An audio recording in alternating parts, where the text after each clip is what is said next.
Oui, mon frère, un vrai brisement fait mal. Si tu ne te souviens pas du jour où Dieu t'a brisé, tu n'as pas été brisé. Si tu ne te souviens pas du jour où Dieu t'a brisé, tu n'as pas été brisé. Tout véritable brisement laisse des traces et laisse quelque chose en toi.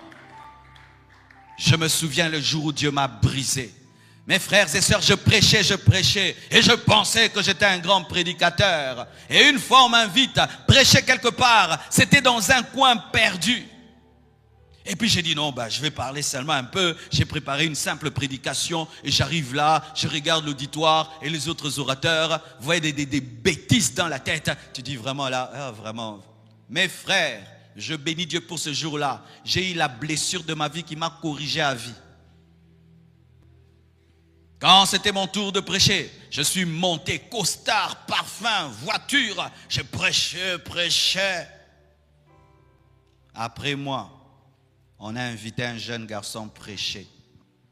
Des chaussures bizarres, un pantalon délavé, une chemise sans forme.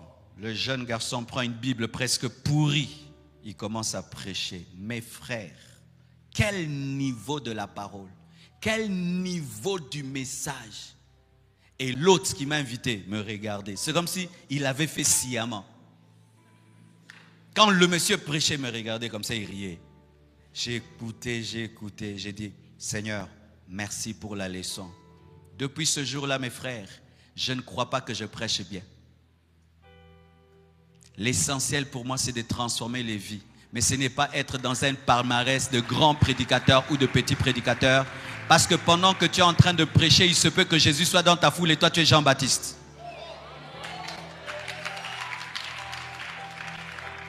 Lorsque Jean-Baptiste prêchait, Jésus était dans sa foule. Et tu peux être appelé le plus grand prédicateur, mais il y a Jésus dans ta foule. Il y a le plus grand prédicateur qui est dans la foule, alors que toi tu penses que tu es le plus grand prédicateur. Ne pense jamais être le plus. Ne pense jamais être le plus. Mais pour arriver à ça, il fallait un brisement. Ce jeune-là, je ne l'ai jamais plus revu. Il est apparu dans ma vie. Et il m'a mis à ma place. Et que Dieu soit loué. Dans quel domaine tu penses être le plus fort? Dans quel domaine tu penses que tu es le plus? Tu as besoin d'un brisement. Les hommes spirituels ne disent jamais le plus. Les hommes spirituels ne disent jamais le plus.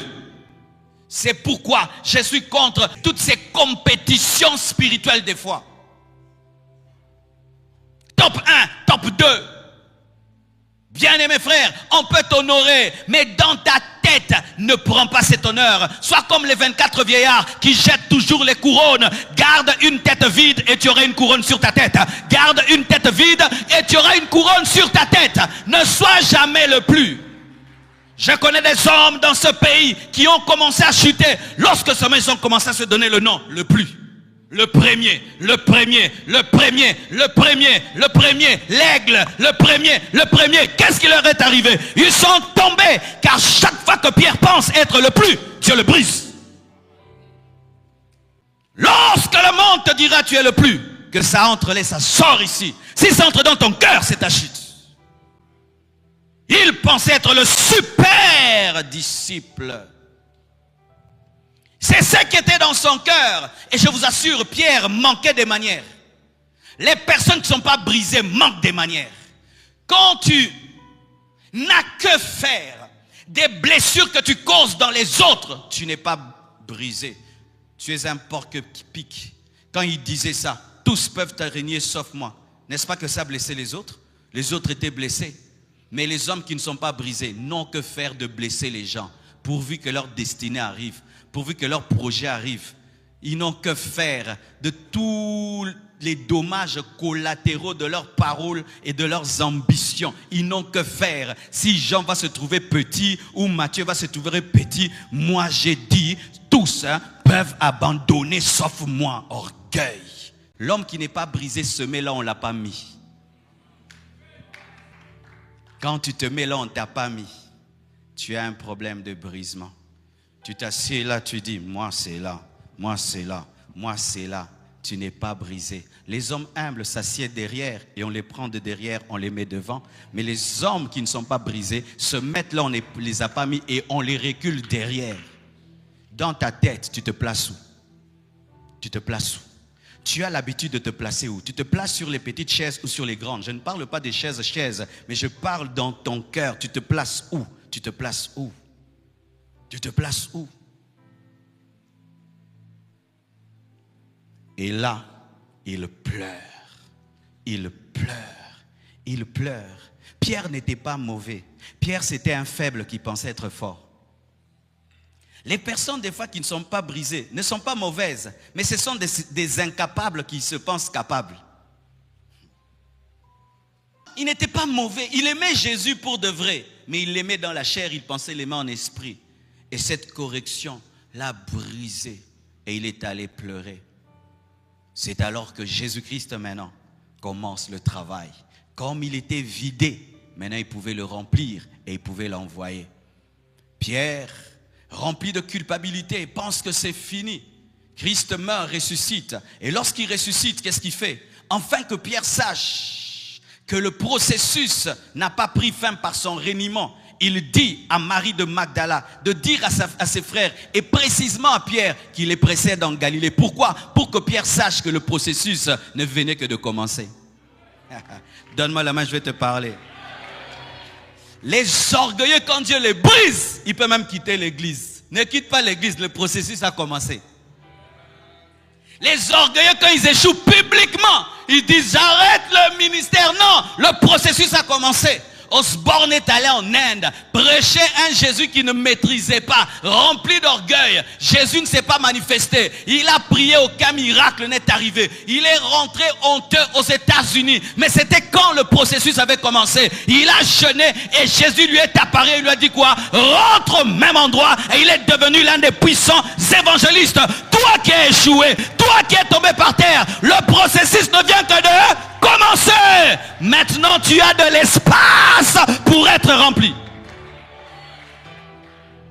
Allez dire à Pierre, le vase que je suis en train de travailler. Je reviens continuer. Dites-moi amen. Dieu n'a pas besoin de courage, il a besoin de foi. Ce sont deux choses différentes. Dieu n'a pas besoin d'ambition, il a besoin de vision. Ce sont deux choses différentes. Car tu peux être ambitieux selon le monde et c'est une grande qualité reconnue par les hommes. Mais lorsque tu viens auprès de Dieu avec l'ambition charnelle, ça devient de l'orgueil. Mais Dieu a besoin que tu aies une vision. Et tu peux avoir une très grande vision sans être orgueilleux. Mais lorsque l'ambitieux a été tué, et lui pensait être le premier de la classe. Simon a dit ça, qu'il était le premier de la classe de l'école de Jésus-Christ. Je t'aime plus que ceci, car c'était l'école de l'amour. Il pensait être le premier de la classe, alors qu'il n'y avait pas encore d'interro. Mais Jésus le regarde, il voit cet homme qui pense être fort, et il lui donne une prophétie remplie de découragement. Il dit, toi, tu me régneras 3 fois avant que le coq n'ait chanté une fois. Tu me régneras. Tu me régneras. Il lui a dit en soi, tu n'as pas la force de faire ce que tu dis. Tu es incapable de faire ce que tu dis. Tu es incapable de me suivre, Simon. Tu es incapable de me suivre. Tu es incapable de me suivre sur le chemin de la mort. Tu n'en as pas la capacité. Tu en as la prétention. Et lorsque Jésus le dit, Simon n'a pas cru. Il a dit non, Jésus-Christ, il est trop dur. Moi, je mourrai pour lui. Je l'aime. Il l'aimait de manière empirique, mais pas de manière spirituelle. Il l'aimait avec son âme, mais pas encore avec son esprit. Mais il ne savait pas. Il fallait qu'il puisse se découvrir. C'est parmi le chemin du brisement. C'est lorsque Dieu te met face à ton incapacité. Il te met face à ta propre faiblesse. Où tu pensais que tu étais fort, tu pensais que tu pouvais, que tu étais capable et tu te tiens devant un défi et tu échoues avec ton arme de courage. Mais ton courage face à la mort n'arrive pas à tenir et malgré que tu es courageux, tu entends ta propre bouche dire « Je ne l'ai jamais connu ». Tu es étonné que tu sois en train de régner alors que tu ne voulais pas. Pourquoi? Parce que ta force est limitée. L'une des choses que Dieu fait pour briser un homme, il te révèle que ta force est limitée. Il te révèle que tu n'es pas capable. Il te révèle que tu ne peux pas le faire. Il te révèle. Lorsque Dieu commence à te révéler tes limites, sache qu'il va t'utiliser. Certains échecs sont importants pour Simon, afin qu'il compte sur le Saint-Esprit. Car s'il n'avait pas renié Christ, je ne pense pas qu'il serait entré dans la chambre haute. S'il y avait un homme qui était humble dans la chambre haute, c'était Simon. Et c'est le premier qui est sorti. À vous tous qui êtes en train d'échouer. À vous tous qui avez cru que je pourrais, comme je sais, comme je peux, je réussirai. Tu essaies, tu échoues. Tu essaies, tu échoues. Tu essaies, tu échoues. Dieu te brise. Dieu te brise. Devant le test du courage, devant le test de l'amour, Pierre a échoué. Le coq a réussi là où Pierre a échoué. Le coq a réussi là où Pierre a échoué. Pierre a régné 3 fois. Mais quand le coq a chanté, il a adoré Jésus. Il était moins qu'un coq. Pierre s'est rendu compte qu'il était moins qu'un coq. Pendant que le coq adorait, lui disait, je ne le connais pas. Pendant que le coq disait, celui-ci est mon créateur, lui disait, je ne connais pas. Pierre s'est rendu compte qu'il était moins qu'un coq. T'es-tu déjà rendu compte que tu es moins qu'un coq? Si tu ne t'es jamais rendu compte de cela, tu n'auras jamais la puissance de Dieu. Dieu utilise les gens qui se regardent et qui disent, je ne suis rien du tout. Je ne suis rien du tout. Je ne pourrai pas. Mes frères et sœurs, il m'est arrivé 2 fois. J'ai prié et j'ai dit aujourd'hui je vais prêcher grave. Je prêche comme ça. Personne ne se convertit. C'est quand je commence à douter de ma capacité de convaincre les hommes et je commence à compter sur le Saint-Esprit. Tant que tu n'échoues pas dans la chair, tu vas continuer à opérer dans la chair jusqu'à ce que tu échoues et que tu te rendes compte qu'on ne peut suivre le crucifié, le ressuscité avec une propre volonté. Il faut que Dieu t'aide. Il faut que Dieu t'aide. Il faut que Dieu t'aide. Jamais tu ne peux servir Dieu sans être sûr que tu es moins qu'un coq. Parce que c'est quand tu sais que tu n'es rien que tu vas fléchir tes genoux pour prier. Tu sais pourquoi tu n'as pas de vie de prière? C'est parce que tu es fort. Un homme qui a peur de se tenir debout, il s'agenouille. Pourquoi? Quand il regarde sa journée, il a peur, il s'agenouille. Mais toi, tu n'as pas peur de tes journées. C'est pourquoi tu les affrontes. Chaque fois que je me réveille, j'ai peur de mes journées. Je ne pourrai pas.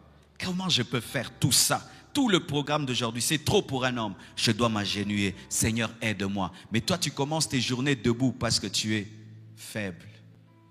En soi, les véritables forts, ce sont les gens qui s'agenouillent. Les véritables faibles se tiennent debout parce qu'ils pensent comme Pierre qu'ils peuvent tenir devant la mort sans l'aide de Dieu.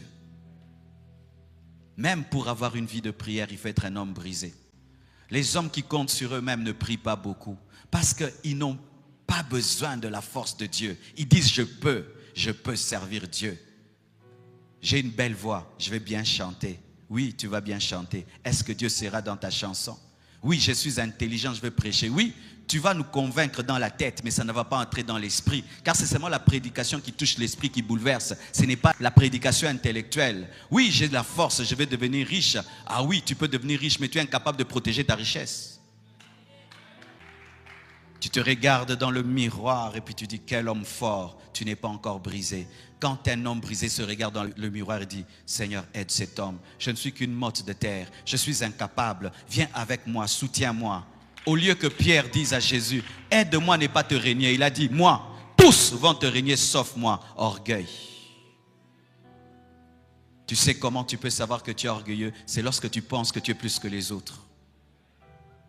Chaque fois que tu regardes les autres avec un sentiment de supériorité, sache que tu as besoin d'être brisé. Je t'aime plus que les autres. Pourquoi il a ajouté le superlatif plus? Plus, pourquoi tu ajoutes plus dans ta vie? Tu n'es pas brisé. Dans cette église, je suis plus que les autres. Dans l'œuvre de Dieu, je dépasse les autres. Je suis plus.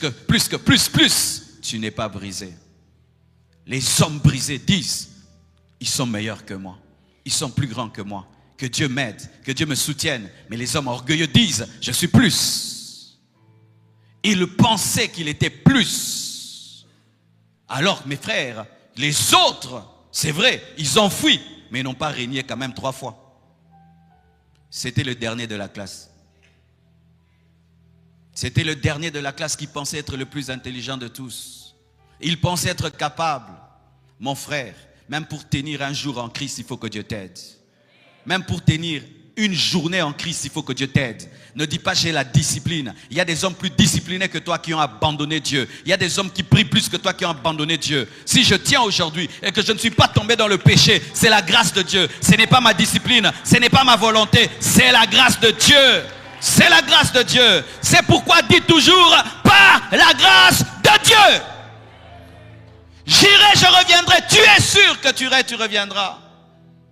Tous te régneront, sauf moi. Jésus dit non, toi d'ailleurs, 3 fois tu me régneras. Et il doutait de cela. Et lorsqu'il s'est tenu devant sa propre réalité, 6 mois à pleurer. Oui, mon frère, un vrai brisement fait mal. Si tu ne te souviens pas du jour où Dieu t'a brisé, tu n'as pas été brisé.